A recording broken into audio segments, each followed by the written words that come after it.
EV startup Canoo has filed for bankruptcy. I am so extremely shocked to see an EV startup going out of business. I can barely contain my shock, as you can tell from my extremely excited voice. Wow, very surprising. Gosh, who could have seen this coming? I thought mass-producing compelling electric vehicles at scale that are highly profitable was actually quite easy. You just press a magic button and bam, you're doing it. Apparently not. Let's read the full statement. Canoo announces Chapter 7 bankruptcy filing. Canoo Inc., a high-tech, advanced mobility and energy company, today announced that it has filed a voluntary petition for relief under Chapter 7 of the US Bankruptcy Code. The filing made with the US Bankruptcy Court for Delaware will result in the federal appointment of a bankruptcy trustee to oversee the liquidation of the company's assets and the distribution of proceeds to creditors. This next paragraph is the most telling. Despite being American-made, successfully delivering to such esteemed organizations as NASA and the Department of Defense and the United States Postal Service, aka to government customers and the Postal Service, as opposed to many tens, if not hundreds of thousands of consumers. But wait, there's more incredibly bullish signals that they were sharing with investors. The state of Oklahoma and having agreements with Walmart and others. Canoo has unfortunately been unable to secure financial support from the US Department of Energy's Loan Program Office, aka even the government, known for waste and a lot of it, unwilling to throw money at this burning dumpster fire of a company. Worse still, the following sentence. Recently, the company's executives were in discussions with foreign sources of capital in light of the fact that these efforts were unsuccessful. I mean, things really do have to be bad if you can't raise capital. There's a lot of dumb fucks out there throwing money at burning dumpster fires today. More on that later.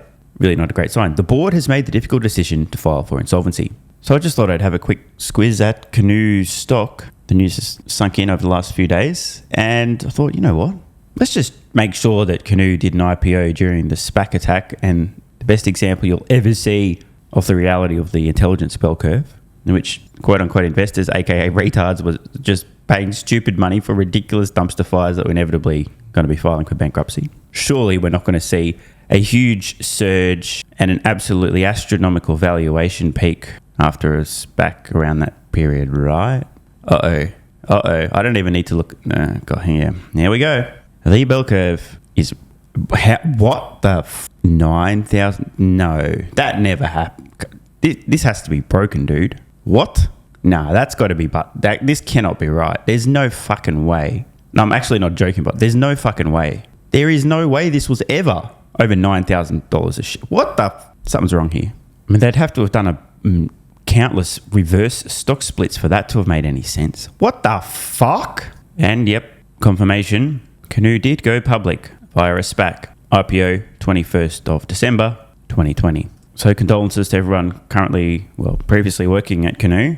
This will be the story of almost every electric vehicle startup, period. All of them. There might be like one or two rare exceptions. Otherwise, this is how it plays out. IPO, hype, computer renderings, a couple of contracts with the government, or some potential agreements with companies. Like, e.g., if we don't go bankrupt, then we can make a decent product and sell it for a decent price. Company A may agree to actually buy some of our products. This is how it plays out. Hype, struggle, bankruptcy. Turns out it is actually quite difficult to not only start a company, but to start a company that intends on manufacturing complicated products at scale and doing so profitably and competing against the companies, say, like Tesla. I saw some people digging these absolute classics up in the comments on this news. This from Boss Hunting, whatever that is. An article, 23rd of September 2021. Quote, "The Canoo pickup is what Elon Musk wishes Tesla's Cybertruck was." Now, I'm going to make a quick correction. This was obviously a typo. The actual title of the article clearly was meant to be, "The Canoo pickup truck is what Elon Musk's Cybertruck would be if it was suffering from a severe deficiency in testosterone." Bruh. And one more classic this time, T3.com. "Move over, Cybertruck. Here comes the all-American bulldog. It doesn't bark, but it definitely bites. ... The dust." Rest in peace, Canoo. I mean, that was just such an easy one. Can you imagine the gall of an author to imply that this is a bulldog in opposition to the Cybertruck? Jesus. Anyway, this won't be the last. The way to think about an EV startup, it is born and it's immediately dead on arrival. Okay? Covered in barnacles, seaweed, and coral on the bottom of the fucking ocean. Inert on the ocean bed. Already. buried, done, deceased. Your task then is to somehow miraculously revive yourself, defy the odds and gravity, float up to the surface of the ocean, and survive countless storms in the ocean in perpetuity. In stark contrast to legacy automotive manufacturers who begin on the ocean's surface, having collided with an iceberg and now need to avoid sinking. 99 times out of 100, you're going to end up in the same place, on the ocean bed, after filing for bankruptcy. This shit ain't easy.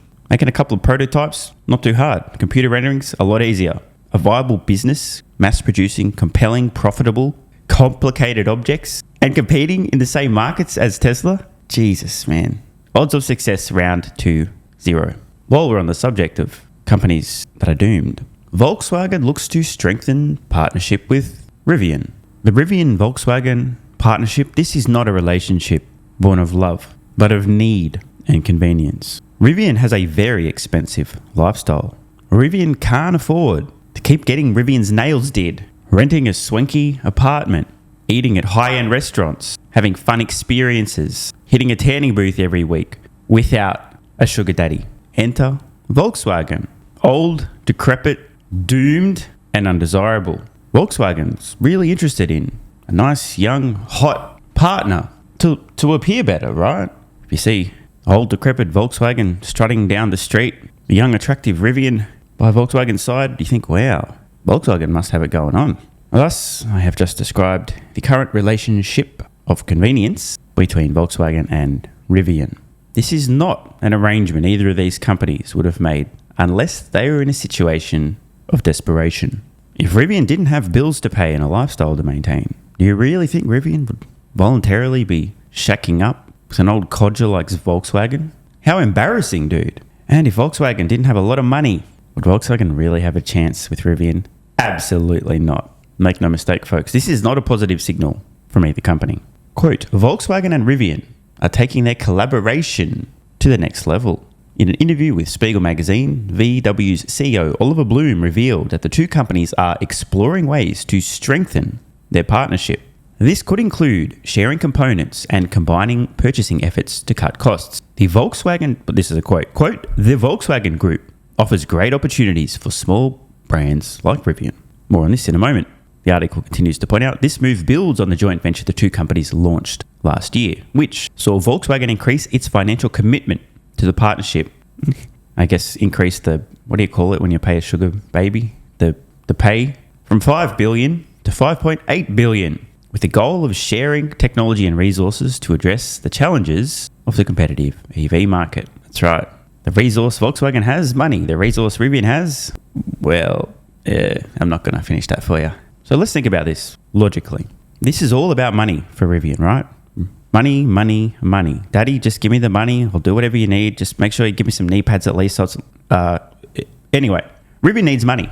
Desperately needs money. And Rivian is willing to basically sell out. And I'm not trying to be a douche lord here. I'm just trying to make the point, okay? Rivian needs the fucking money. Rivian doesn't care if it would have been Volkswagen or Toyota or anybody. Just give us the fucking money, Daddy. We'll do what you say. There's no upside to Rivian here other than financial upside. It's embarrassing for a cool, trendy EV startup to have to partner with an old, decrepit legacy automotive company like Volkswagen. It's embarrassing, but Rivian needs the money. And Volkswagen, Daddy, has deep pockets. So what does Volkswagen get out of this? The idea that Volkswagen would benefit at all by sharing the ordering of components and purchasing efforts doesn't really stack up. Volkswagen's already a massive, ultra-high volume manufacturer of vehicles. They're not going to benefit by adding the incremental volume associated with Rivian's production. It just won't move the fucking needle. The reverse is true, though. If Rivian can get in bed with Daddy and Daddy's ordering 500 trillion of this component and Rivian can get in on that, sure, Rivian's going to benefit. This is an extremely lopsided arrangement.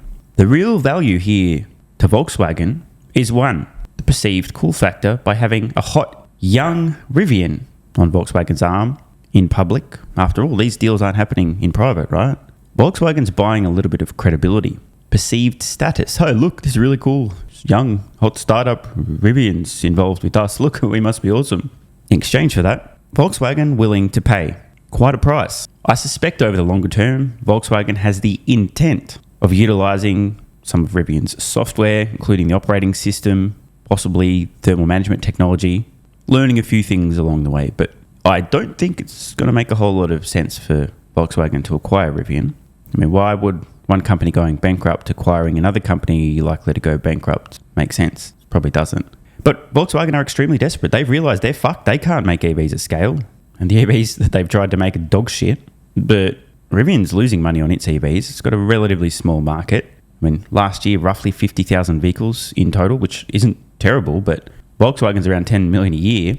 There's just not a whole lot of mutual benefit here other than the money exchanging hands. Rivian clearly desperate.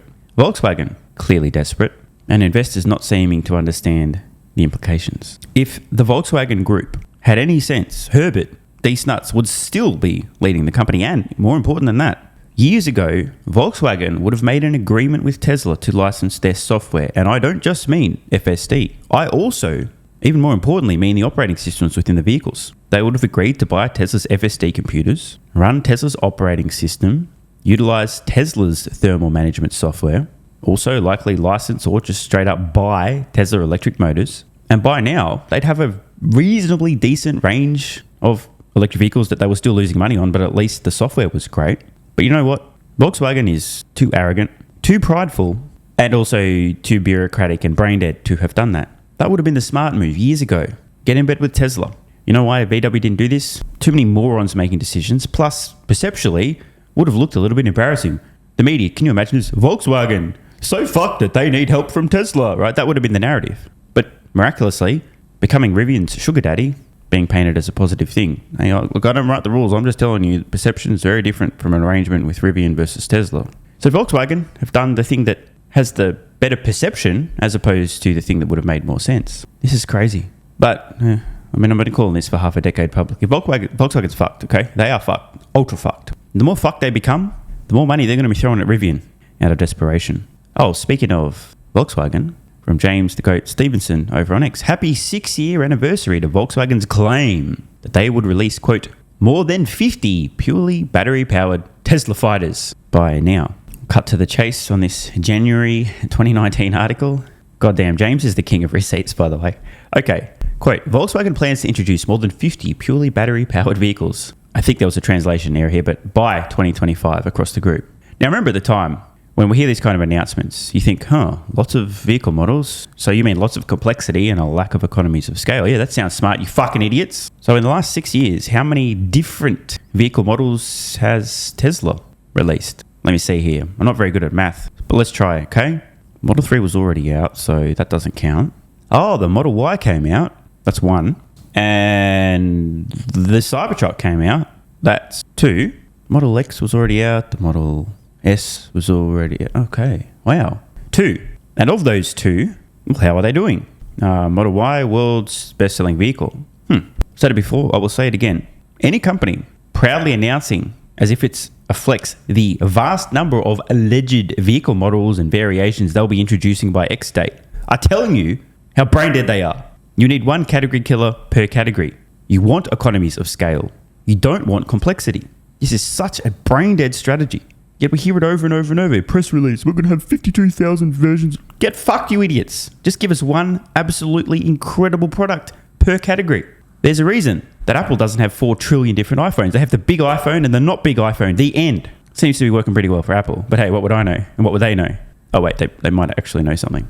Volkswagen and Toyota, to be fair, are like the biggest slow motion train wrecks of all time. You can see it coming from a mile away. I've been detailing step by step exactly how it plays out, what they're fucking up publicly for the last half decade and then some. Incredible stuff. Just one final point. I mean, I want Rivian to succeed. I want Volkswagen to succeed, right? I mean, it's going to be brutal, but hope is not a strategy. Well, we may hope these companies are successful. That's not actually going to change the inevitable outcome. In the most recently available quarter, Q3 of 2024, Rivian lost $1.1 billion. That's billion with a B. $1.1 billion in a single quarter. And in the same quarter, Rivian ends that quarter with just $6.7 billion in cash and cash equivalents. Okay? Now, again, I'm not very good at math, right? But how many times does a $1.14 billion loss have to take place before you run out of your $6.7 billion, right? Again, I'm no math genius, but you got about 6 quarters, right? A year and a half, and then you're out of fucking money. Okay? That's not much runway. Hence the desperate move here by Rivian to seek out a deep-pocketed sugar daddy and do whatever daddy asks. Now, this would be a different matter if Rivian wasn't burning such an astronomical amount of money every single quarter, right? If they were losing $100 million a quarter and they had nearly $7 billion in cash, cool, no problems. But this is a crazy burn rate. And these poor fucks have to sell products on the same planet as Tesla.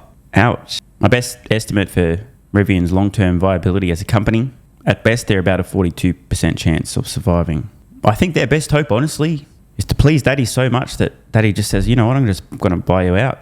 At that point, Rivian's not going to give a shit what happens to Daddy after the acquisition, so why not? Hey, Rivian, I mean, tell you what, get to work, keep Daddy happy, full, fed and fucked, and who knows, maybe an acquisition is around the corner. That is your best hope. Want more content? Early access? Bunch of perks? Click the links in the pinned comment.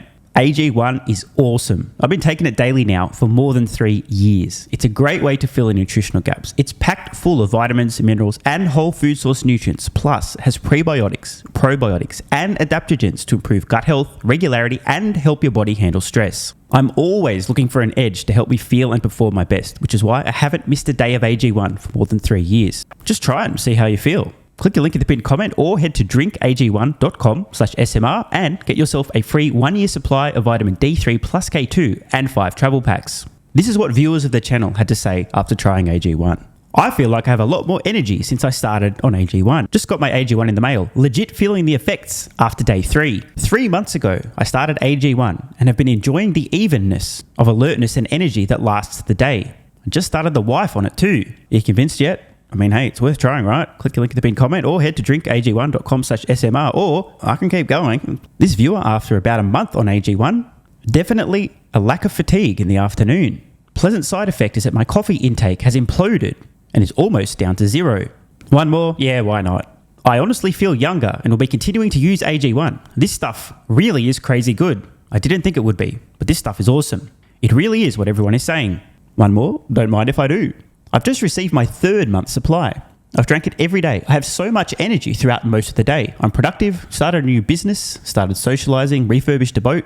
It's no coincidence. Thank you for your persistence, your integrity, and your insights. And look, these are not my words. These are not my testimonials. This is what you guys and girls are saying. Maybe it's 100% placebo effect. But even if that's the case, I think it's money well spent. Click the link in the pinned comment or head to drinkag1.com/SMR and get yourself a free 1-year supply of vitamin D3 plus K2 and 5 travel packs.